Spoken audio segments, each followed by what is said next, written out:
think this is the way I want it to look. Okay, now the important thing is to get it all flat in the area where you are going to be stitching. So I'm going to pin it down. I can kind of see through the velvet a little bit, but if I couldn't, I could lay this over top to have a rough idea of where it is, and make sure that it's pulled taut. You don't want to have extra velvet in there. And I'm pinning it on the outside of my shape. That way I won't have to worry about anything, any marks that the pins make or anything.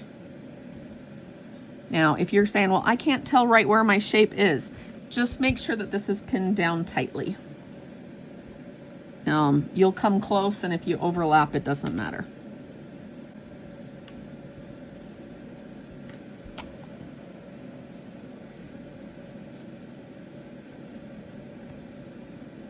Now, somebody asked about this hair right here, this little piece. That one is similar to this one in that some of it would go under and some of it would go over.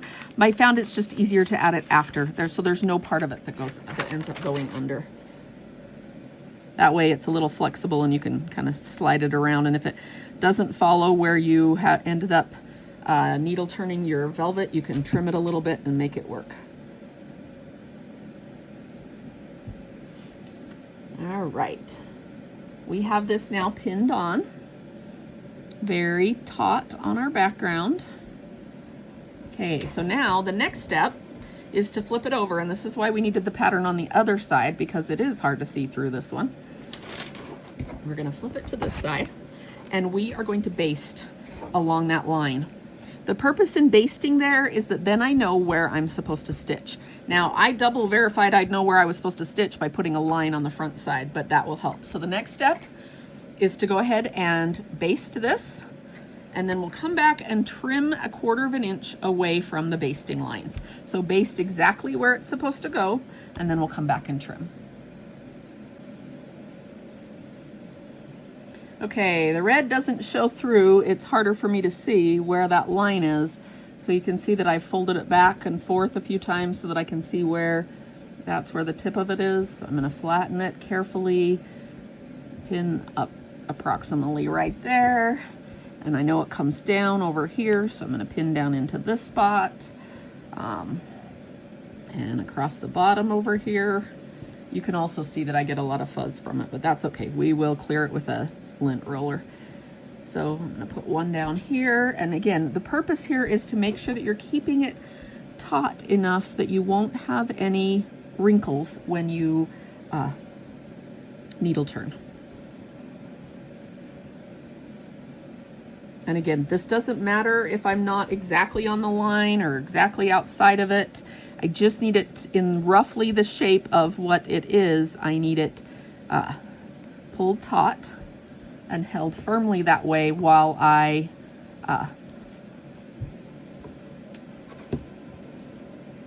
baste on the back of it. Okay, now they're both ready to go. Okay, we are ready to start our needle turning for this part. I have stitched it, and I carefully stitched it with a color that I would be able to see. In this case, I did light pink, not too far from what it was in case I get a thread stuck somewhere, but something that I could see. On the red one, I stitched that one in pink. Okay, and now I want a thread that matches the velvet as close as you can. And I also trimmed it to 1/4 inch all the way around, and then there are some other spots that will need some extra trimming. This one right here where the point goes in will need extra trimming, so we're gonna snip it right there. And this part right here, let me zoom in, will need extra trimming also. So I think I'll start at about right here. Now I'm cutting close to the line, but not quite to the line. Fortunately for us, this fabric is a little bit stretchy, and so that's going to help us. Okay, and that right there where we just trimmed is going to be the hardest part. So that's probably the part that I will do last.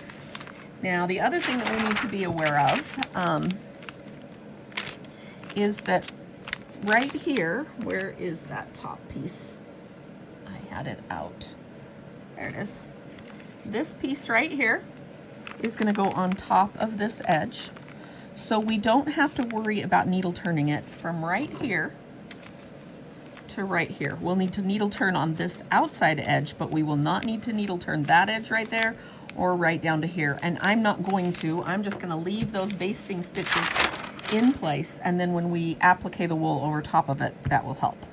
So I made sure when I started and stopped right here that I had a knot right here so that I can clip these going this way, but not have to worry about those. Those will stay in place. So the first thing I'm going to do is clip. You have to clip a stitch or two ahead, and because of where this one is on the corner, there we go. That's where I'm going to start. Now I do have to clip one here because I need it to have enough gap to turn. Okay, and I have my needle threaded. Here it is right here. And this is going to be going backwards. That's okay, we can do that. Okay, so this one needs to fold under, so you will clip or unpick them back just a little bit and then fold. You'll needle turn it under. Once you've started, it will be easier. And remember, you've got that blue line underneath. So I'm going to start right here, and I'm just going to catch my velvet and stitch it down to the right spot. I'm going to flip it around and make sure that you can see where yeah, this will be going the right way if I turn it this way. Okay, so I need to fold that under. That's what the purpose of the needle turn is that you just use your needle to fold the fabric under, and you'll stitch right along that blue line. So I'm going to catch this one in the corner here. That's not quite the corner. There's the corner. Yeah, this piece will be complicated because it's velvet, but also forgiving because it's velvet. We're only trying to catch a thread or two, and then we'll go under and come up a little ways away. We'll use our needle to tuck that fabric under there, or our finger, or whatever we can find that will catch it. Because it's velvet, it's giving me a little bit of there we go. Now it's starting to turn. Typically, it will turn with your. Now I'm going to hook just a thread or two from the edge there, and then go back down under and come up further along my blue line. My stitches are a little bit bigger than 1/8 of an inch right here. If it had a tighter curve to it, or a reason that I thought I needed to be further apart than that, then I would. I'm going to go ahead, where's my scissors? There they are. And snip the next. Just careful when you snip in between here that you don't cut your fabric, and then we can pull that one out. Now, if this were a cotton one, I'd leave those in because they would tell me where I was supposed to be pulling this to. Okay, so use your needle to turn, catch the fabric and turn it under. All right, we need through 1 or 2 threads there, and then go back down, go over about 1/8 of an inch, catch 1 or 2 threads, keep your, this is the part where your needle's supposed to turn it. There it goes. Catch 1 or 2 threads.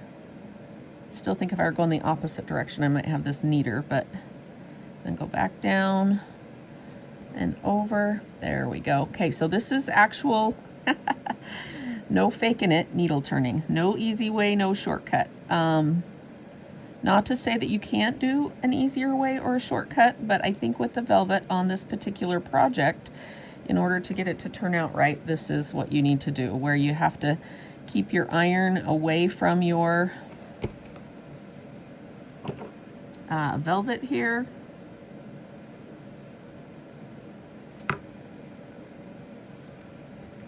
Okay, if you find that it won't turn, it might be because it's time to clip again.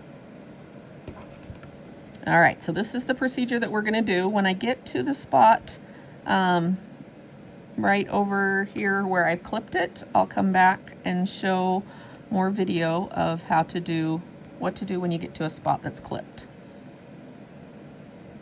Okay, grab a couple threads. So in theory, the spot where your little bits of thread are is supposed to help you with that, where that little bit of thread that just disappeared is. That's the line that's supposed to be folded under to this. So, but most importantly, just make sure you keep it tight here, taut here. If you get it loose, then this will pucker, and some of that will be solved when you quilt it, because you'll have more like a puffy surface behind it that will help with it. But if it's not taut, it will start to buckle. Okay, this is what we do. Okay, I'll see you when I get over here. Okay, when you get to these spots where you've clipped it a little bit closer, just beware. It's almost like you're stopping and starting in between each little clipped piece. Just keep them where they are supposed to be. Okay, let's go down there. Snip that one, and snip that one. And then I should be able to fold this one under. There it goes. All right, now we can stitch a few stitches in place. Let's make sure everything's pulled tight. Okay, we've already gone through, yep, through the background there, or through the velvet there. So let's come forward. Because this is a tighter curve, I'm gonna have shorter stitches here.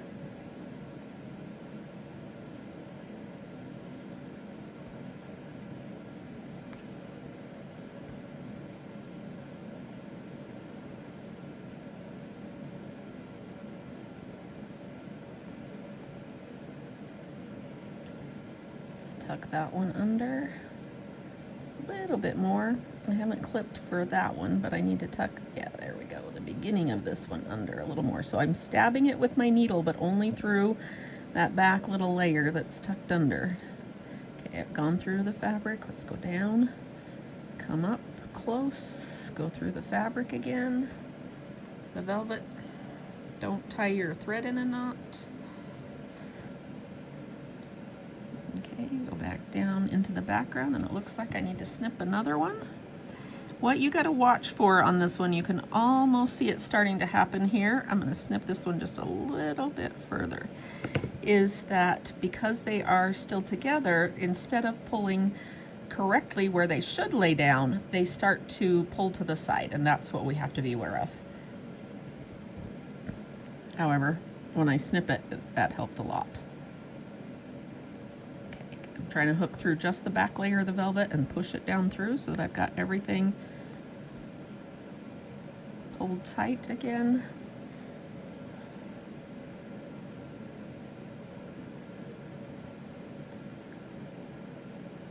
Because if we don't have that pulled tight, then we'll end up with it buckling out here, and that's what we don't want.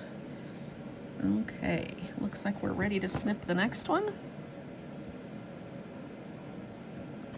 I sometimes say two ahead. The person who taught me how to do this, she snipped like all the way around the outside and just hoped that those would stay in place. And maybe that happens with cotton, but I don't count on it happening with velvet, so especially stretchy velvet. So I don't ever snip more than one or two of the basting stitches ahead of where I am. Okay, grabbing that little flap with my needle on the inside and tucking it back. There we go. Okay, let's come back here now that we've got the next little place where we want it to be. Catch some threads. Catch some threads. Catch some threads. Now we're caught up to that spot again. Okay, so that is how we're gonna do this one.